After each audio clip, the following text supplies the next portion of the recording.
বাংলাদেশে আমরা দীর্ঘদিন যাবৎ ফ্যাসিস্ট শেখ হাসিনাকে বিদায় করার জন্য দীর্ঘ সময় এই প্রেস ক্লাবে বিভিন্ন প্রোগ্রাম করেছি, বিভিন্ন মিছিল করেছি, মিটিং করেছি, কিন্তু এইভাবে স্বাধীনভাবে কিন্তু আমরা গত এক বছরে যেভাবে মানুষ একটা নিঃশ্বাস পালাইতে পারে এবং মানুষের ভিতরে যে একটা আশা আকাঙ্ক্ষা ছিল, সাংবাদিকদের মত প্রকাশের স্বাধীনতা ছিল, সেটা আমার মনে হয় কিছু হইল পরিপূর্ণ হয়েছে ইতিমধ্যেই। আমরা ডাকসু নির্বাচন দেখলাম, কিছু লোক রাজাকার রাজাকার তকমা দেওয়া শুরু করেছিল কিছু লোককে।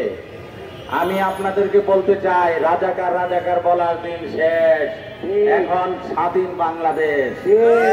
রাজাকার যারা বলবে তারা হয়ে যাবে নিঃশেষ।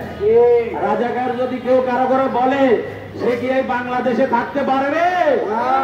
তার কিন্তু এই বাংলাদেশে ঠাঁই নাই। অনেকে বলে অমুকে পাকিস্তানি পন্থী, অনেকে বলে অমুকে আমেরিকান পন্থী, অনেকে বলে অমুকে সৌদি আরব পন্থী, কেউ কারো করে লাদেন বানায়, কেউ কারো করে জঙ্গিবাদ বানায়। এই জঙ্গিবাদের তকমা দিয়ে শেখ হাসিনা মানুষের রক্ত চুষে খেয়েছে গত 17টি বছর। আপনারা সকলে দেখেছেন। আমার এই জায়গায় বসে, আমি এই জায়গায় দাঁড়িয়ে সাংবাদিক মোস্তাক হত্যার ব্যাপারে প্রতিবাদ করেছিলাম। আমি এই জায়গায় দাঁড়িয়ে আমি সাগররুনি হত্যার প্রতিবাদ করেছিলাম দীর্ঘদিন, দীর্ঘ সময়। কিন্তু আমার আলেম ভাইদেরকে যখন পায়ে শিকল পরিয়েছিল, বুকে হেলমেট পরিয়েছিল, তখন বিভিন্ন ভাবে তাদেরকে রাজাকার তকমা দেওয়ার চেষ্টা করেছে বা তাদেরকে রাজাকার বানিয়ে বিভিন্ন লোকদেরকে ফাঁসির মঞ্চে ঝুলিয়েছে। আমরা পরিষ্কার ভাষায় বলতে চাই, বাংলাদেশে যারাই কাউকে রাজাকার বলবে তিনি আসলে নিঃশেষ হয়ে যাবে। জাতি তাদেরকে ঘৃণার চোখে দেখবে আগামীতে ইনশাআল্লাহ। অতএব রাজাকার শব্দটা বলা থেকে বিরত থাকবেন। যদি মনে রাখেন রাজাকার শব্দ থেকে বলা থেকে বিরত না থাকেন, তাহলে আগামীতে যারাই রাজাকার বলবে তাদের কিন্তু পতন খুব দ্রুত হয়ে যাবে। তুমি কে রাজাকার? রাজাকার কে বলেছিল? কে বলেছিল? স্বৈরাচার, স্বৈরাচার শেখ হাসিনা বলেছিল। তুমি কে? আমি কে? দেখো, আমরা আরেকটা জিনিস দেখতে পেয়েছি। আমরা ডক্টর ইউনূস স্যার আসার পরে আমরা মনে করেছি আইন শৃঙ্খলা বাহিনী বাংলাদেশে একটা সুন্দর আইন শৃঙ্খলা নিয়ন্ত্রণ উপহার দিবে এই জাতিকে। কিন্তু বর্তমান স্বরাষ্ট্রমন্ত্রী আমরা কি দেখলাম, স্বরাষ্ট্র উপদেশে আমরা ওনাকে সৎ হিসাবে জানি, উনি একজন ভালো মানুষ, এটাও আমরা জানি। কিন্তু উনি দেখা গেল কি ওনার বাহিনীর মাধ্যমে বিপিনুরের উপরে হামলা করেছে। আমরা পরিষ্কার ভাষা বলে দিতে চাই, এই বিপিনুর একদিনে তো এর হয় নাই। বিপিনুর উপরে 18 থেকে 15 থেকে 16 বার, অনেক সময় এই পর্যন্ত 22 বার হামলা হয়েছে, কিন্তু বিপিনুরকে শেষ করা যাবে না। বিপিনুরের হামলা কেউ আর যদি কোন রাজনৈতিক নেতৃবৃন্দর উপরে হাত দেওয়ার কোন আইন শৃঙ্খলা বাহিনী চেষ্টা করেন, তাহলে মনে রাখবেন সেই আইন শৃঙ্খলা বাহিনীর যিনি হাত দিয়েছেন ওনার কিন্তু বিচার হবে কঠিন ভাবে। কারণ এই দেশে যারা রাজনীতিবিদ তাদেরকে আপনারা সম্মান দিতে হবে, সম্মান করতে হবে। রাজনীতিবিদরা প্রথম শ্রেণী মর্যাদা অর্জন করেছে। বাংলাদেশে কোন রাজনীতিবিদে কেউ খাটো করে দেখার সুযোগ নাই। বিপিনুর বিপি হয়েছেন ঢাকা বিশ্ববিদ্যালয় থেকে নির্বাচিত বিপি।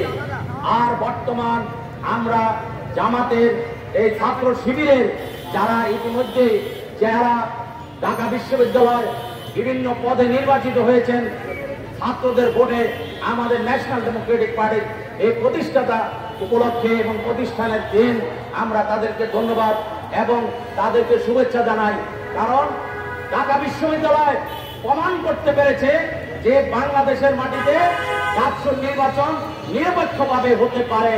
জনগণ, ছাত্র ভাইয়েরা যেভাবে স্বতঃস্ফূর্তভাবে ভোট দিয়েছে, আমরা মনে করি এই নির্বাচনকে যারা প্রশ্নবিদ্ধ করবে তারা হলো সকলে ভারতের দালাল।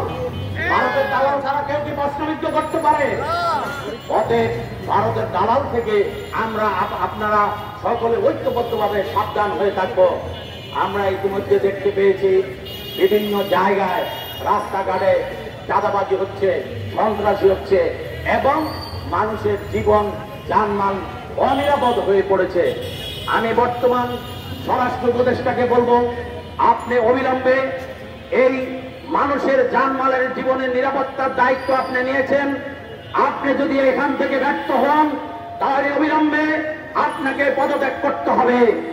আপনি পদত্যাগ করুন, আর তা না হলে গ্রামগঞ্জে পাড়ায় মহল্লায় প্রত্যেকটা মানুষের জানমালের নিরাপত্তা জরুরি ভিত্তিতে আপনি কার্যকর ব্যবস্থা গ্রহণ করুন।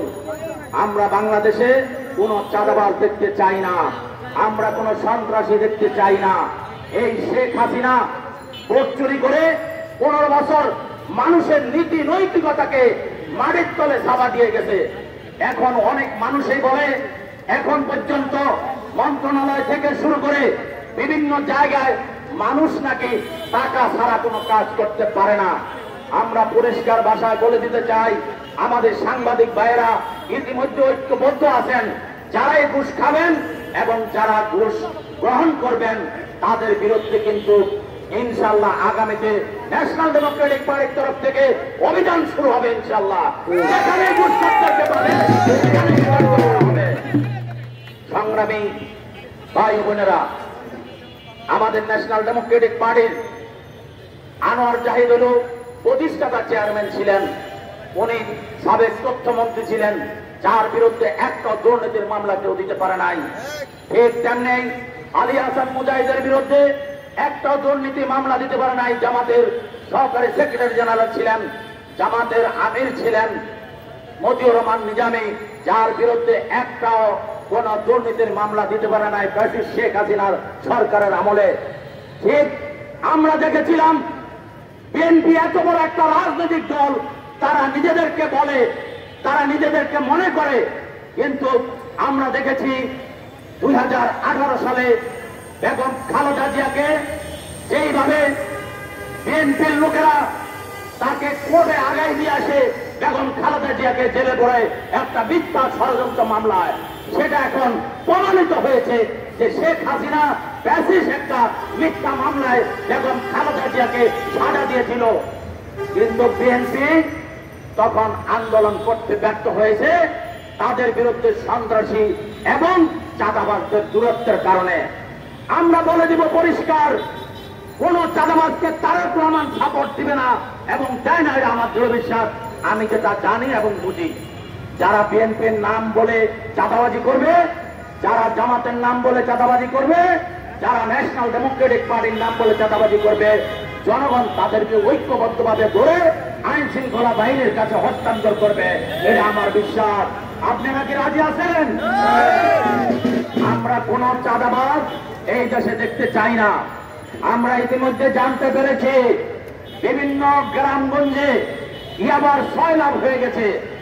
আমরা সকল ভাই বোনদেরকে, সাংবাদিক ভাইদেরকে আমরা রিকোয়েস্ট করব, আপনারা প্রত্যেক পাড়ায় মহল্লায় আপনারা একটা দৈর্ঘ্য আন্দোলন গড়ে তুলুন মাদকের বিরুদ্ধে।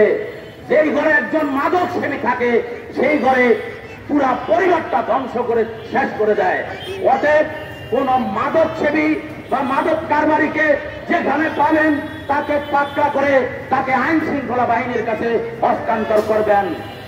আমরা ডক্টর ইউনূস স্যারকে বলতে চাই, আপনি ফেব্রুয়ারিতে যে নির্বাচনের ঘোষণা দিয়েছেন, আপনি অবিলম্বে আইন শৃঙ্খলা শান্তিপূর্ণ বজায় রাখার জন্য আপনি অবিলম্বে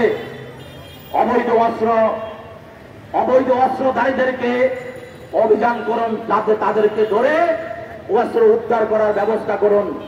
আমরা ইতিমধ্যে দেখেছি যেই সমস্ত অস্ত্র জেলখানা থেকে লুট হয়েছিল সেই সমস্ত অস্ত্র এখন পর্যন্ত উদ্ধার হয় নাই। যেই সমস্ত মানুষকে অন্যায়ভাবে হত্যা করা হয়েছে গত 1 থেকে 1.5 বছরে, তাদের কিন্তু সেই রকম ভাবে তাদের ওই ধরনের আসামিদেরকে গ্রেপ্তার করতে পারে নাই। এখন পর্যন্ত পুলিশ তাদের সম্পূর্ণ মনোবল পাচ্ছে না। এর অর্থ হলো যে পুলিশের যে সমস্ত লোকদেরকে হত্যা করা হয়েছিল, তাদেরকে যারা হত্যা করেছে তাদেরকেও খুঁজে খুঁজে আপনি আইন প্রয়োগকারী সংস্থার মামলার মাধ্যমে তাদেরকেও গ্রেপ্তার করতে হবে। কারণ রাষ্ট্রের আইন প্রয়োগকারী সংস্থা যারা এই অপরাধী এবং অবৈধ ফ্যাসিস্ট শেখ হাসিনার অন্যায়ের সাথে জড়িত ছিল, তাদেরকে এখনো বিভিন্ন জায়গায় সরকারি চাকরির জায়গায় আমরা দেখতে পেয়েছি তারা বহাল তবিয়তে বসে আছে। অবিলম্বে তাদেরকে খুঁজে খুঁজে বের করে তাদেরকে বহিষ্কার বরখাস্ত করে তাদেরকে গ্রেফতারের আওতায় নিয়ে আসতে হবে। যারা আমার ছাত্র ভাইদেরকে হত্যা করেছে, যারা সালাউদ্দিন কাদের চৌধুরীর মতো একজন নিরীহ একজন অভিজাত পরিবারের সন্তানকে জুডিশিয়াল ভাবে কিলিং করা হয়েছে, তাদেরকেও খুঁজে খুঁজে বের করে তাদেরকে বিচারের আওতায় আনতে হবে। শিবির বাংলাদেশে আর হবে না। আমরা যেই সমস্ত আলেম ভাইরা, কওমি ও ছাত্র ভাইরা যাদেরকে হত্যা করা হয়েছে, শাপলা চত্বরে যেই সমস্ত হত্যা হয়েছে এবং 2021 সালে যেই সমস্ত আলেমদেরকে গুলি করে হত্যা করা হয়েছে, তাদেরকে অবিলম্বে জুলাই সনদে তাদেরকে অন্তর্ভুক্ত করতে হবে।